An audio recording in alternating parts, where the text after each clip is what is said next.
My uncle said if I tried harder, my parents would have more breathing room.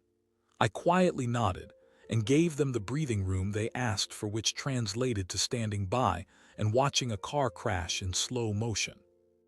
I want to start with something that happened at a family dinner 8 months ago, because everything started there, even though nothing about that dinner felt like a beginning.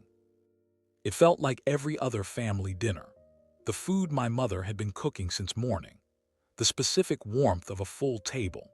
My sister Layla was there with her husband and their daughter Nadia, who is 4, and who my parents watch with the specific adoration of people who understand that Nadia is their primary connection to a daughter who lives 40 minutes away, but might as well live further. Layla had brought a gift. She usually does something thoughtful, something that costs more than it needed to, something that produces the specific gratitude of people who are always slightly surprised to be remembered. My mother received it with both hands. My father said, "Layla, you shouldn't have," in the tone that means please always do. I had spent the previous week sorting out my aunt's electricity bill, which had gone unpaid long enough to trigger a disconnection notice. I had called the provider, negotiated a payment arrangement, arranged the direct debit from my aunt's account because she doesn't trust online banking and needed someone to sit with her while it was set up. It took 4 hours across 3 evenings. Nobody brought this up at dinner. I'm not telling you this to build a case. I'm telling you because it's the context inside which the thing that was said at dinner was said, and I think context is everything. My uncle, my father's brother, a man who means well in the specific way of people who think meaning well is sufficient, was talking about the family, about how things were. He looked at me at some point and said something I've been turning over ever since. He said, if our Daniel tried a bit harder, the parents would have more breathing room. He said it warmly, almost as a compliment, as if he was acknowledging my capability while gently suggesting I deploy it more fully. The table received it the way the table receives most things my uncle says, with the mild nodding of people who have learned that engaging too directly with his observations creates more work than absorbing them. I nodded too. I drove home that evening and I sat in my flat, and I thought about what trying harder would look like. And I realized I had no idea what was left to try. Let me tell you what I do. I'm the younger one. Layla is 36, I'm 31. She married at 28, a good marriage, a stable one, a man named Hassan who works in finance and is perfectly decent and who I have no issue with. She moved 40 minutes away. She visits regularly enough. She brings gifts. She sends photographs of Nadia. She is a good daughter in the ways that are visible. I am a good son in the ways that are not. I have been the family translator since I was approximately 11 years old. Not just linguistically, though that too, when grandparents were alive and institutions needed navigating. I mean translator in the broader sense. Between my mother and my father when they stop speaking directly to each other, which happens in cycles and has happened in cycles my entire conscious life.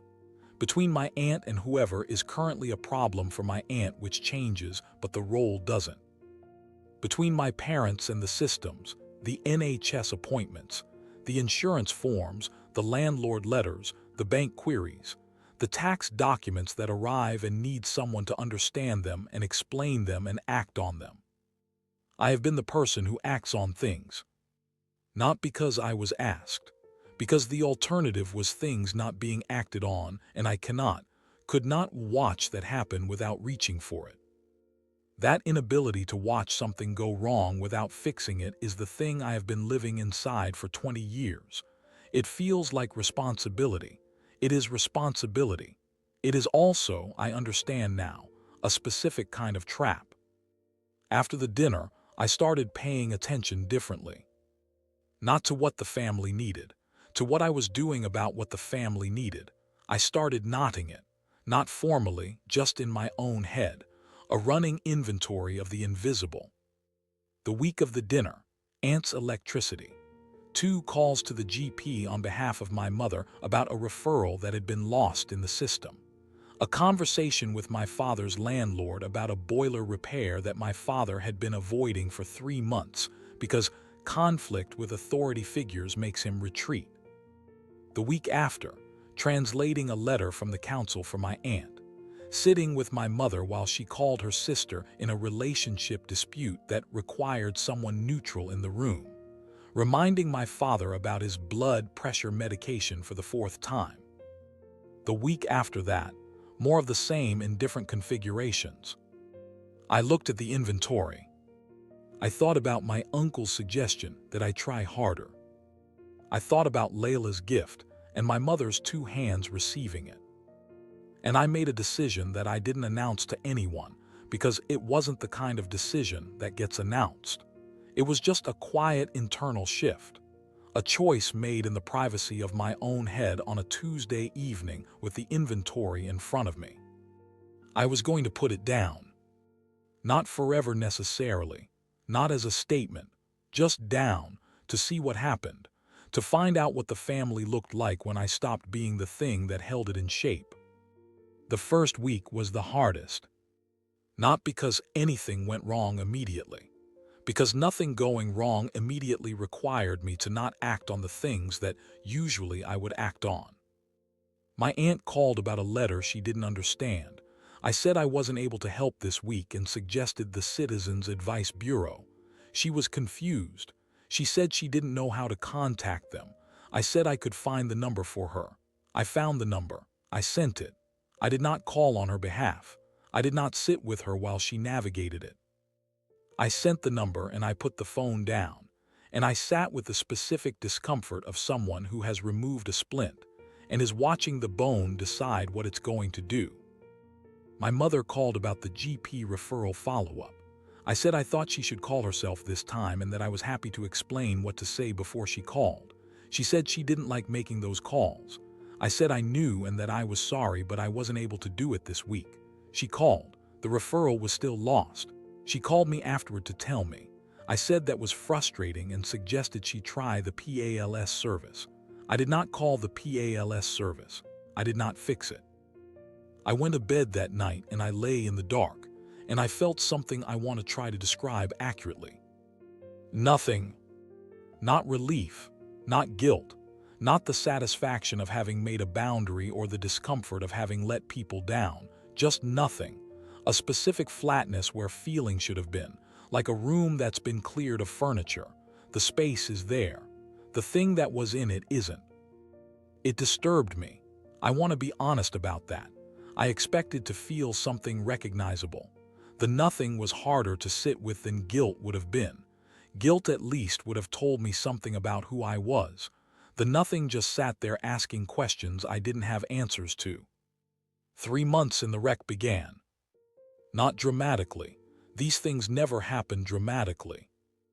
They happen the way the family always functioned, in the specific incremental way of systems that were always fragile and were being held together by something that is no longer holding. My parents' marriage had been managed for years, managed in the specific sense of someone being in the room when the temperature rose, redirecting, absorbing, translating the thing my mother meant into something my father could receive and vice versa. I had been doing this since I was a child in the way children do when they understand that the adults in the room need help without anyone telling them that's what's happening. Without the management, the temperature just rose. I watched it from the outside for the first time. It looked different from outside, smaller in some ways, more intractable in others. The arguments they had were arguments they'd been having for 30 years, and they'd never resolved because they'd been redirected before resolution was required. Without the redirection, they just had the argument, all the way through. And it turned out 30 years of redirected arguments had produced a specific accumulation that neither of them knew how to address directly. My father moved out in the 7th month. My mother called me. I sat with her. I didn't fix it, I just sat. She said, I don't understand what happened. I said, I think it's been happening for a long time. She said, why didn't anyone say something? I thought about that question for a long time before I answered it. I said, I think someone should have. My aunt's financial situation deteriorated in a way I've been watching approach for 2 years. Not a sudden collapse, the specific slow erosion of someone who has always needed someone else to be the responsible party and has run out of someone else's. The electricity had been the beginning. After that, there were other bills. A credit arrangement she'd entered without fully understanding the terms. A landlord dispute she'd mishandled because she didn't have anyone to handle it correctly. I helped with specific things when she asked directly. I no longer anticipated and prevented. The difference is enormous and invisible simultaneously. From the outside, I was still present. From the inside, I had withdrawn the thing that made the presence functional. I don't think my aunt knows the difference. I don't think she knows there was ever a difference to know. Layla called in the 6th month. She'd heard about our parents from our mother. She was concerned. She wanted to know what was happening and what I was doing about it. I said, I'm not doing anything about it. It's their marriage. She was quiet for a moment. Then she said she understood that, but surely there was something. Surely I could talk to Dad. Surely I knew people to call about mediation. Surely. I said, you could call him. She said, I don't know what to say to him. I said, neither do I, but I've been saying things to both of them on behalf of both of them for 20 years, and I need you to understand that's not a sustainable thing I was doing. That was an extraordinary thing I was doing, and I've stopped. She was quiet again, longer this time. Then she said, I didn't know it was that much. I said, I know you didn't. I said it without anger. That's the part that surprised me when I said it. There was no anger, just the flat, accurate observation of a thing that was true. She didn't know because the system had been designed, not deliberately, not by anyone's intention, to be invisible. It had to be invisible to function. If I'd made it visible, the family would have had to reckon with it, and the family wasn't built for reckoning. She said, what do I do? I said, I don't know. I'm finding out what I do too.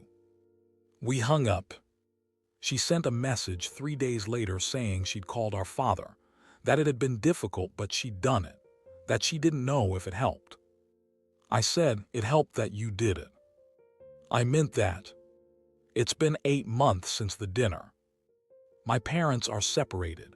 My aunt is in a payment plan with 3 different creditors.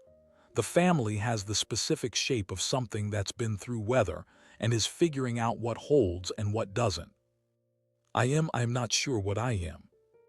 I keep waiting to feel something definitive. The nothing is still there. It's changed slightly in texture. There are moments of something adjacent to grief, something adjacent to relief, nothing that has a clean name. I went to therapy 3 weeks ago.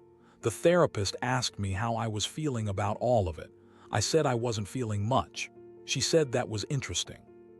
She said sometimes, when people have been carrying something for long enough, the body forgets how to feel the weight, because feeling the weight became the baseline. She said the nothing might be what neutral feels like when you've never had neutral before. I've been thinking about that. I have never had neutral before. I went from being a child in a house where the temperature needed managing to being an adult in a family where the temperature needed managing, and there was no period in between where I was just a person in a room who didn't have a function. The nothing might be what that is. The nothing might be the beginning of something I don't have a name for yet. Layla came to visit last weekend. She brought a gift. She always brings a gift. My mother received it with both hands. After dinner, Layla found me in the kitchen and she said, I've been thinking about what you said, about it being an extraordinary thing. I want you to know I'm sorry I didn't see it. I looked at her. She looked genuinely sorry. Genuinely, not performed, not managed, not what someone says when they need something. Just sorry. I said, thank you. She said, is there anything I can do now? I said, you called Dad, that was something. She said, I should have been doing that. I said, yes. She nodded. We stood in the kitchen for a moment. Then she said, Are you okay? I thought about the nothing, about the therapist's observation, about neutral and what it feels like when you've never had it. I said, I'm finding out. She nodded again. We went back to the table. My mother was showing Nadia something on her phone.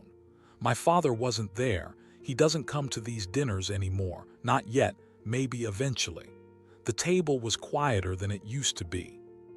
I sat down. Nobody asked me to sort anything. Nobody needed me to translate. I ate my food. I looked at my family in their rearranged shape, and I felt the nothing, and underneath the nothing something that might have been the very early beginning of something else. I don't know what yet. I'm finding out. Hey dear listeners, this is Talks from the Net. Thanks for listening. If you like the content, then please like, share, and subscribe to my channel for more stories. You can also find me on Spotify, Instagram, and Facebook too. See you on the next video.